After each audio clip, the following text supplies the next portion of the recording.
아멘. 옛날에 한 항해사가 있었습니다. 그가 처음 배를 끌고 바다에서 항해를 할 때에는 항상 별을 보며 그 바다의 길을 찾곤 했습니다. 그런데 별 가운데 특별히 이 북극성, 가장 북쪽에 흔들리지 않는 그 별을 항해에 있어서 가장 중요한 지침으로 두고 항해를 했었던 것이죠.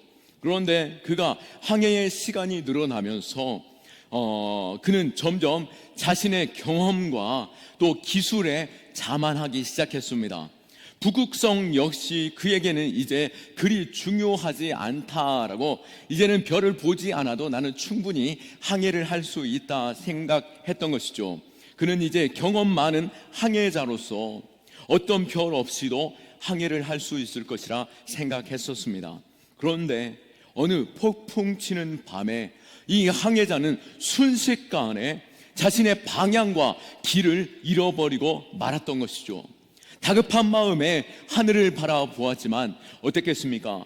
빽빽하게 가리워진 그 구름은 별 한 점 바라볼 수 없었습니다. 결국 그는 어디로 가야 할지 전혀 방향을 잡지 못하고 그냥 노를 젓기도 어렵고 흔들리는 파도 가운데 머물러 설 수밖에 없었던 것이죠. 그는 절망 가운데 제발 북극성이 자신의 눈에 들어올 수 있기를 끊임없이 하늘을 바라보며 그 배를 항해하고 있었습니다. 그때 마침 북극성이 나타나길 반절히 바랄 때에 북극성이 빛나게 되었고, 그 순간 그가 얼마나 기뻤는지 그 별을 보며 자신이 방향을 잡아 자신의 땅으로 돌아갈 수 있었다라고 하는 것이었죠. 그러면서 자신이 지금까지 얼마나 간절히 북극성을 찾고 있었는지, 그리고 그 별이 없었다라면 자신은 얼마나 취약한 상황 가운데 놓여질 수 있고 얼마나 연약한 존재인지 깨닫게 되었다라고 하는 것이었습니다. 우리는 때때로 자신의 능력과 현재 상황에 너무나도 자신감을 가지고 있는 가운데 진정 우리를 지탱해 주는 것이 무엇인지 가끔 잊을 때가 있습니다. 지금까지 길을 안내해 준 그러한 가치들이 무엇인지 잊고 내 욕심, 내 마음대로, 내 뜻대로 행동할 때가 너무나도 많이 있었던 것이죠. 우리의 신앙이 그렇고 또 진정 붙잡아야 할 가치, 인생의 방향, 삶의 원칙들을 생각할 때에 북극성과 같은 것이 있죠. 우리가 길을 잃었을 때에 올바른 방향으로 안내해 주는 것들, 그런 것이 있을 것입니다. 아마 부모님이 그렇고 가족이 그렇고 또 교회 공동체가 그렇겠죠. 그리고 무엇보다도 우리의 심령을 붙들어 주시고 또 우리의 가는 길을 안내하시며 우리의 힘과 능력이 되시는 분, 우리를 구원하시며 우리의 바른 길 가게 하시는 성부, 성자, 성령 하나님이 우리의 참된 길이요 또 진리며 우리의 능력이 되는 줄, 우리의 참된 가치며 우리가 붙잡아야 할 것인 줄 믿으시기 바랍니다.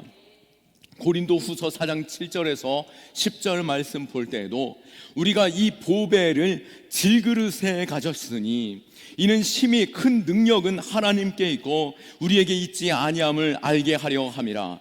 우리가 사방으로 우겨쌈을 당하여 쌓이지 아니하며 답답한 일을 당하여도 낙심하지 아니하며 박해를 받아도 버림받지 아니하며 거꾸로뜨림을 당하여도 망하지 아니하고 우리가 항상 예수의 죽음을 몸에 짊어짐은 예수의 생명이 또한 우리의 몸에 나타나게 하려 함이니라. 아멘. 우리는 질그릇과 같은 자들인 것이죠. 너무나도 쉽게 무너질 수 있고 방향을 잃을 수 있는 것입니다. 그러나 내 자신이 잘난 줄 알고 있을 그때에 이 질그릇이 바싹 깨어질 수 있는 것입니다. 그러나 우리의 중심에 빛나는 보배가 있으니 그 예수 그리스도의 그 십자가를 붙잡고 그것이 나의 생명됨을 의지하며 나아갈 때 우리는 사방에 우겨쌈을 당한다 할지라도 쌓이지 아니하고 답답한 일을 당하여도 낙심하지 아니할 수 있고 박해를 당하여도 우리는 버림받지 아니하고 꼬꾸리낌을 당한다 할지라도 망하지 아니하고 항상 예수의 그 죽음으로 말미암아 또 다시 사심으로 말미암아 우리에게 소망되는 줄 믿으시기 바랍니다. 오늘 이 아침에 다시 한번 예수 그리스도 나의 소망 되심을 고백하며 주님의 그 가는 길 믿음으로 갈 수 있기를 축원하고, 그 이름이 나에게 얼마나 큰 소망이 되는지 믿음으로 바라볼 수 있기를 축원합니다. 오늘 본문은 예수님이 부활 승천하신 후에 초대 교회 예루살렘 교회가 막 시작되어지는 그 시점에 있었음을 볼 수 있습니다. 오순절 성령 강림으로 인하여 제자들은 성령 충만하게 되었고, 이전에 두렵고 떨림 가운데 숨어 살던 자들이 이제 성령 충만함으로 담대함을 얻어 그 권능을 얻어 세상 가운데 예수 그리스도의 증인되는 삶을 살고 있었던 것이죠. 주님께서도 말씀하셨듯이 사도행전 1장 8절 말씀에 오직 성령이 너희에게 임하시면 너희가 권능을 받고 예루살렘과 온 유대와 사마리아와 땅끝까지 이르러 내 증인이 되리라 하시니라 하심과 같이 제자들의 심령에 성령님이 임하심으로 인하여 그들은 이 권능으로 말미암아 복음을 증거하는 삶으로 살아가고 있을 때였습니다. 그러던 어느 날 베드로와 요한이 성전에 올라가다 하반신 장애가 있는 분, 태어나면서부터 걷지 못하였던 이가 구걸을 하는 모습을 보게 되었습니다. 나면서부터 못 걷던 그 사람으로 말미암아 스스로 움직일 수 없기 때문에 2절 말씀에 보면 겨우 몇몇 사람이 그를 들어다가 성전 미문 앞에 두어야 사람들이 성전에서 그를 긍휼히 여겨서 동전 몇 입이라도 주게 되고 그 동전 몇 입을 가지고 그는 살아가게 되는 것이죠. 이러한 모습 어쩌면 우리의 모습이 아닌가 생각해 보게 됩니다. 겨우 전전긍긍 하루하루를 살아가고 내 인생 어디로 가야 할지 또 방향도 또 의지할 것도 없고 겨우 상황과 또 이끄는 모든 일들로 인하여서 그때그때 흘러가듯이 내 인생 거기에 맡겨 살아가는 인생으로 살아가고 있다라고 한다면 우리는 얼마나 초라한 인생입니까? 또 우리 안에 얼마나 많은 갈등들이 있습니까? 슬픔과 고통과 또 죽음의 두려움과 눈물이 그렇고 또 하나님과의 단절이 있은 후에 우린 영적인 공허함과 고독과 절망이 있는 것이죠. 걷지 못한 그 인생이 엎드려 구걸하고 있을 그때에 그 인생에 어떤 소망이 있겠습니까? 우리의 인생은 참 소망 되시고 참 길이 되시고 참 능력이 되시고 참 생명 되시는 분을 바라보고 의지할 때만이 우리에게 참 생명이 참 길이 열리는 줄 믿으시기 바랍니다. 교회 안에도 있을 수 없었고 그는 성전 미문 밖에서 구걸하는 정도로 있었던 것입니다. 자신이 가지고 있는 것은 도무지 살아갈 수 없는 그러한 길이었기 때문에 구걸하는 것에 머물러 있었던 것이죠. 물론 표면적으로 그가 필요한 것이 무엇이겠습니까? 그는 우리가 표면적으로 볼 때에 물론 건강이 그에게 있어야 되겠죠. 다리가 펴지고 걸을 수 있다라면은 그에게 있어서 가장 좋은 것이 될 것입니다. 그러나 이후 4장 22절 말씀에 보면 그는 나면서부터 걸을 수 없었던 안진뱅이라고 표현되어진 만큼 그 나이가 40년이 된 만큼 40년이 되도록 그는 앉아서만 생활했기 때문에 그는 일어설 것에 대한 도저히 상상조차 할 수 없었고 그가 겨우 기대하고 바라는 것은 동전 몇 입 그것을 얻는 것, 그것이 자신의 소망이었던 것입니다. 하나님은 우리를 복의 통로 삼으신 줄 믿으시기 바랍니다. 그러기에 우리에게 이 낙심과 절망과 소망이 없는 영혼들에게 그들에게 다가가 하나님의 놀라우신 복을 증거케 하시고 또 그들을 이끄는 일에 우리를 사용하시는 줄 믿으시기 바랍니다. 먼저 이 사람이 간절히 바라는 것, 그것은 육체적인 회복보다도 당장 먹고 사는 일에 구하였기에 교회는 구제하는 일과 또 신앙인으로서 주님께서 원하시는 그 일 가운데 약한 이를 돌보는 일, 우선적으로 그 일도 우리가 관심을 가져야 하겠죠. 초대교회 당시 구제하는 일에 교회는 매우 관심을 많이 가지고 있었고 구제하는 일에 있어서 매우 힘썼음을 우리는 사도행전을 통해서 알 수 있습니다. 사도행전 6장에 보면은 구제의 문제에 있어서 교회 안에서 여러 가지 의견의 충돌도 빚어지는 모습을 볼 수 있었고, 또 사도행전 9장에서도 보면은 구제하는 일에 전적으로 자신의 삶을 들여 가난하고 홀로 된 여인들을 이끌고 돌보는 다비다와 같은 여인도 우리가 있음을 보게 됩니다. 또 사도 바울도 역시 권면할 때에 갈라디아서 2장 10절 말씀에 보면 다만 우리에게 가난한 자들을 기억하도록 부탁하였으니 이것은 나도 본래부터 힘써 행하여 왔노라. 초대교회 성도들의 가난한 그 이웃들, 거기에 대해서 돌보게 하셨고 애정과 관심을 쏟게 하셨습니다. 이것은 단순히 이 신약 시대만, 초대교회만 있었던 것이 아닙니다.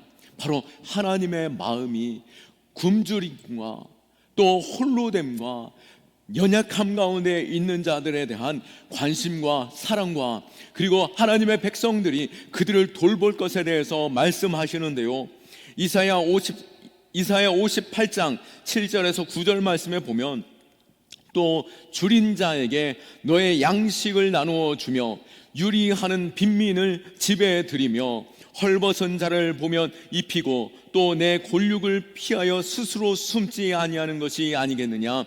그리하면 내 빛이 새벽같이 비칠 것이며 내 치유가 급속할 것이며 내 공의가 내 앞에 행하고 여호와의 영광이 내 뒤에 호위하리니 네가 부를 때에 나 여호와가 응답하겠고 네가 부르짖을 때에 내가 여기 있다 하리라 하고, 이와 같이 하나님께서는 가난한 자, 홀로 된 자, 외로운 자, 또 줄인 자, 또 고난 중에 있는 자들을 돌보고 그들을 위해서 헌신할 때에, 그들을 위해서 자신의 것을 내어줄 때에 하나님께서는 오히려 내어주는 우리를 돌보고 우리가 부르짖을 때에 즉각적으로 하나님께서 반응하시는 가운데 복을 주실 것이다 라고 약속하고 계시는 것이죠. 또 신명기 15장 7절에서 11절 말씀에 보면은 궁핍한 자들 구제하지 않는 그 영혼에 있어서는 그것이 죄다라고까지도 말씀하고 있는 것입니다. 우리가 줄이고 외롭고 홀로 되고 어려운 가운데 있는 영혼을 보고도 외면하는 것, 그것은 결코 하나님께서 원하시는 것이 아니며 오히려 죄다라고까지도 말씀한 것처럼 교회는 구제하는 일에 있어서 힘을 써야 하는 것이고, 우리가 정확하게 드러나지 않겠지만, 그런 것을 교회마다 통계적으로 드러내고 있지는 않지만 실제적으로 우리가 이 대한민국의 모든 형편과 상황들을 볼 때에 교회가 그 구제하는 일에 얼마나 힘쓰고 있는지, 그 대한민국 모든 가난한 이들을 돌보는 그 구제하는 그 사역들을 볼 때에 얼마나 큰 도움이 되는지, 교회가 그 일들을 하고 있는지 보는 것이죠. 우리가 이 가난하고 줄인 자들에게 먼저 나아가 무엇이 필요한지 그 도움에 우리가 도움될 수 있기를 축원합니다. 오늘 베드로와 요한이 우리가 성전 앞에서 이 걷지 못하는 자가 구걸하는 이유가 무엇이겠습니까? 바로 그곳에 도움이 있기 때문인 것이죠.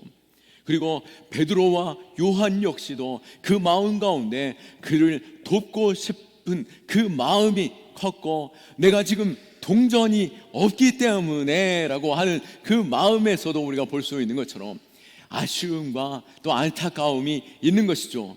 그러나 우리는 단순히 먹고 마시는 일, 육체적인 그 필요, 줄임에 있어서 빵을 주고 사랑을 주는 것도 중요하겠지만 오늘 베드로와 요한은 더 크고 가치 있고 아름답고 복된 것으로 그에게 전해주는 것을 볼 수 있습니다. 우리 안에 진정한 가치, 아름답고 복되며 가장 훌륭한 빛나는 보화는 무엇이겠습니까? 물론 빵을 주는 것도 사랑을 나누어 주는 것도 필요하겠지만 진정 그들에게 필요한 것이 무엇인지 우리는 고민해야 하는 것이죠. 초대교회의 제자들은 더 깊이 생각하는 가운데 그들을 바라보았고, 사도행전 3장 3절에서 6절 말씀에 볼 때에, 오늘 말씀을 볼 때 3절에서 6절 말씀에 볼 때에 그가 베드로와 요한이 성전에 들어가함을 보며 구걸하거늘 베드로가 요한과 더불어 주목하여 이르되 우리를 보라 하니 그가 그들에게 무엇을 얻을까 하여 바라보거늘 베드로가 이르되 은과 금은 내게 없거니와 내게 있는 것을 너에게 주노니 곧 나사렛 예수 그리스도의 이름으로 걸으라 하고. 아멘. 그에게 진정 필요한 것은 예수 그리스도요, 그리스도의 그 능력이며 그 생명이며 그 소망 되시는 그 십자가의 복음이었음을 베드로와 요한은 알고 있었던 것이죠. 그러기에 내가 지금 당장 금과 은은 없지만 너에게 가장 귀한 것, 내게 있는 것을 너에게 주노니 바로 나사렛 예수 그리스도 그 이름이며 그 이름으로 능력의 하나님, 그 이름으로 말미암아 너는 일어나 걸으라 라고 외친 것입니다. 그래서 십자가의 그 피 묻은 복음, 그 힘이, 그 권세가, 그 능력이 우리에게 찾아올 때 비로소 우리는 참 능력을 얻을 수 있고, 절망 가운데 일어설 수 있으며 소망이 없는 가운데 길과 빛을 바라볼 수 있게 되는 것입니다.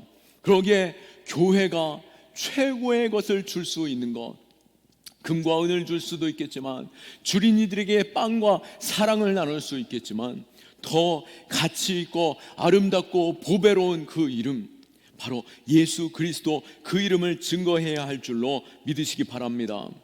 우리는 가난하여서 무엇을 주지, 넉넉하게 주지 못하여서 아무것도 할 수 없구나라고 주저앉으면 안 될 것입니다. 왜요? 우리 안에 더 가치 있고 복되고 아름다운 것이 있기 때문인 것입니다. 우리 그래서 세상이 자꾸만 교회를 비난하는 일들이 있다라고 할 때에 생각해 보십시오. 교회가 구제 사업을 하지 않아서 비난의 목소리가 그들에게 있겠습니까? 아니죠. 단순히 세상은 사회 봉사와 구제하지 않음으로 인하여서 교회를 비난하는 것이 아닙니다.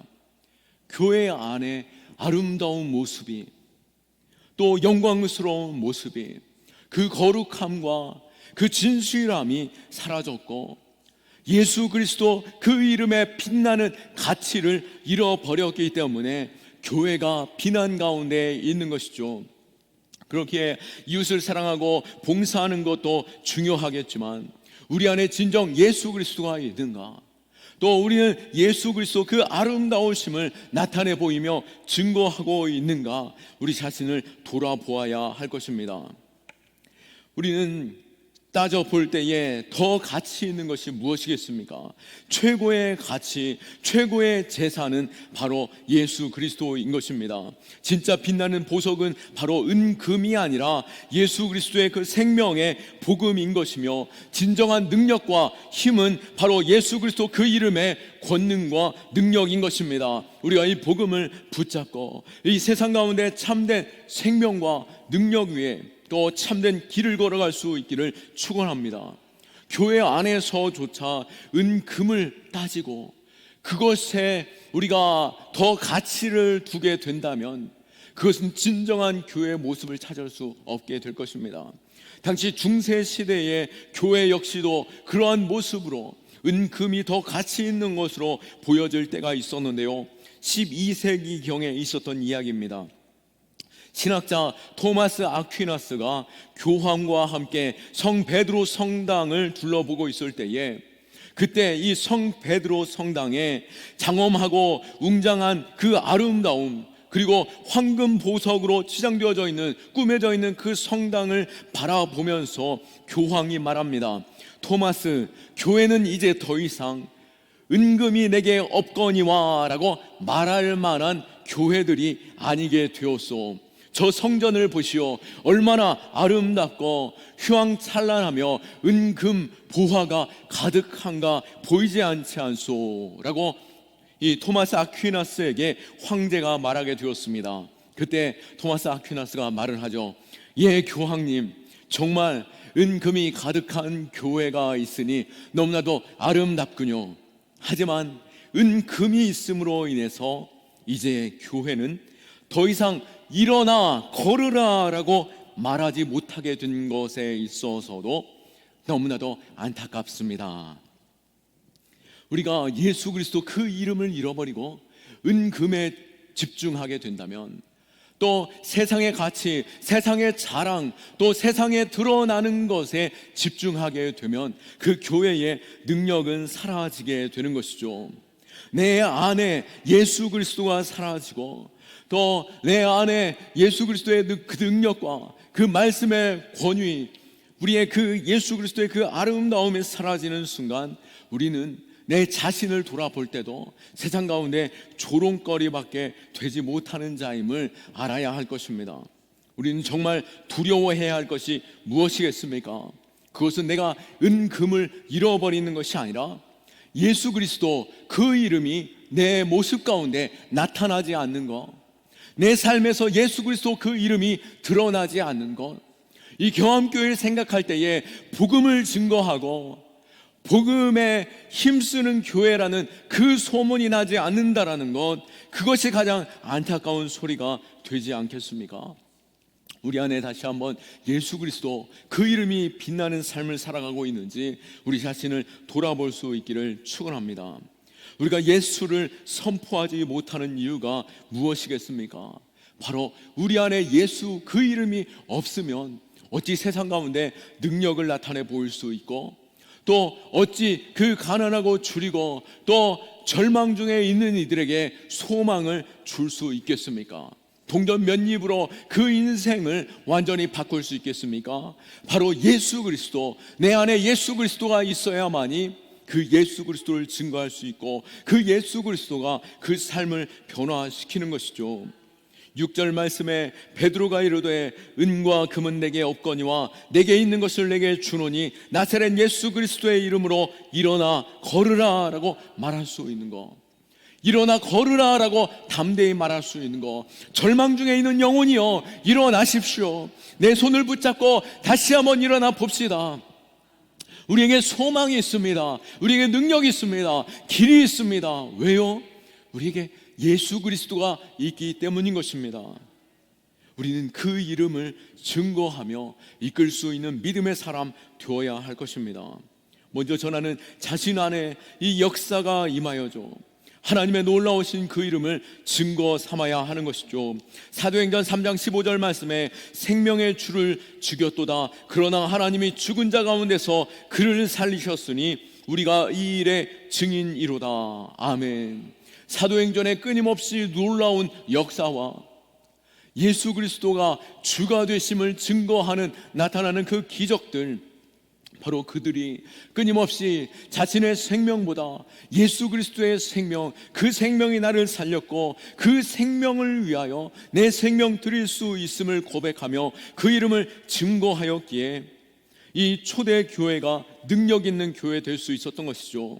또 증인된 우리 역시 예수 그리스도로 말미암아 우리가 이 자리에 있는 것처럼, 우리가 지난주의 말씀처럼 파수꾼이 이 땅 가운데 위험을 증거하지 못하고 또 파수꾼이 참된 진리를 말하지 못한다라면은 그 죽는 자는 죄에 대해서 죽게 되겠지만 그 핏값 또한 말하지 못한 자에게 묻겠다라고 말씀하신 것처럼 우리가 파수꾼 되었을 때에 우리 안에 진정 증거해야 할 그 이름, 그 이름이 우리 안에 빛나는 보화와 같이 증거되어질 수 있기를 축원합니다. 그 이름이 우리 안에 들어오시면 기적이 일어나고 잃었던 그 찬미가 회복되어지며 그 삶의 참 기쁨의 찬송이 있게 되는 것이죠. 8절 말씀에 그 영혼이 어떻게 변화되어집니까? 다리에 힘이 들어가고 뛰어 걸을 수 있게 되므로 8절 말씀에 뛰어 서서 걸으며 그들과 함께 성전으로 들어가면서 걷기도 하고 뛰기도 하며 하나님을 찬송하니. 아멘. 그 일이 놀랍게 일어나게 되는 것을 우리가 보는 것처럼 우리가 지금 태신자를 택하였습니다. 지난주에 우리가 태신자 작정표, 내 주변에 어떤 사람들이 있는지 살펴보았고 한 주간 기도하시면서 정하셨을 거라고 생각합니다. 또 그러지 못했다 한다면 꼭 올해 이 영혼이 주께로 돌아오기를 간절히 원합니다라고 최소한 5명이라도 그 이름을 정하여 놓고 기도할 수 있기를 원합니다. 그리고 우리가 최고의 이름, 세상에 줄 수 있는 최상의 것, 그 이름을 증거할 수 있는, 또 피 묻은 그 복음을 증거할 수 있는 우리의 신앙 되고, 그들에게 참 기적을 증거할 수 있도록 우리를 들어 사용하도록 주님 앞에 나아가야 할 것입니다. 오늘 본문에서 베드로와 요한을 보십시오. 성전 미문 앞에 쭈그리고 앉아있는 안진뱅이를 일으켜 세웠습니다. 일평생 안진뱅이로 걷지 못하는 사람으로 살아갈 수밖에 없는 그 존재, 40년을 걷지 못함으로 인하여 전혀 소망 없는 삶을 살고 있는 그 영혼에게 예수 그리스도 그 이름이 증거되어짐으로 인하여 그는 완전히 변화된 삶으로, 능력 있는 삶으로 하나님을 찬송하는 자 되었다라고 하는 것이죠. 그런데 하나님께서 어떻게 베드로와 요한을 들어 사용하며 이 놀라운 일을 이루실 수 있었겠습니까? 바로 기도하는 자였기 때문인 것이죠. 1절 말씀에 제9시 기도 시간에 베드로와 요한이 성전에 올라갈새, 베드로와 요한이 성령의 충만함 가운데 기도하는 시간을 가져 그 성전으로 올라갈 때라고 말하고 있습니다. 사도들은 시간을 정해놓고 성전에 모여 기도하였는데요, 유대인들의 시간에 3시와 6시와 9시에 모여 그들은 함께 힘을 합하여 힘써 기도하였습니다. 우리의 시간으로 바꾸면 유대인의 시간이 3시, 6시, 9시라면 우리의 시간은 바로 아침 9시와 12시, 오후 3시인데요, 우리가 시간을 정하여서 주님 앞에 경건으로 나아갈 때 우리 안에 성령의 충만함이 있고 기도의 능력이 있고 그 권능으로 예수 그리스도를 증거할 수 있고, 그 이름으로 인하여 우리는 예수 그리스도 그 이름으로 일으켜 세울 수 있는 자, 손을 붙잡아 줄 수 있는 자, 그리고 그를 이끌고 예배 자리로 나아갈 수 있는 자, 또 예수 그리스도의 그 증인, 그가 섬으로 인하여 저 사람이 누구인가, 저가 성전 미문 앞에서 구걸하던 자 아닌가 라고 사람들이 놀라 휘둥그레지며 그 이름 예수 그리스도 그 이름으로 말미암아 변화된 것을 알 때에 예수 그리스도 이름으로 문 영혼들이 주께로 나오는 그 일들이 이후에 있게 되는 것이죠. 우리의 삶에도 예수 그리스도 그 이름이 내 안에 가득하기를 축원합니다. 또한 내 안에서 그 이름이 드러남으로 인하여 약한 이들에게 빵과 사랑을 나눌 수도 있겠지만 더 가치 있고 귀한 거, 그 이름을 증거하며 그들의 손을 붙잡아 주고 일으켜 세워주며 그들로 하여금 하나님을 기뻐 뛰며 찬송할 수 있는 자리로 이끄는 저와 여러분 다 될 수 있기를 예수 그리스도의 이름으로 축원합니다. 아멘. 우리 하나님께 영광의 박수 올려드립니다. 우리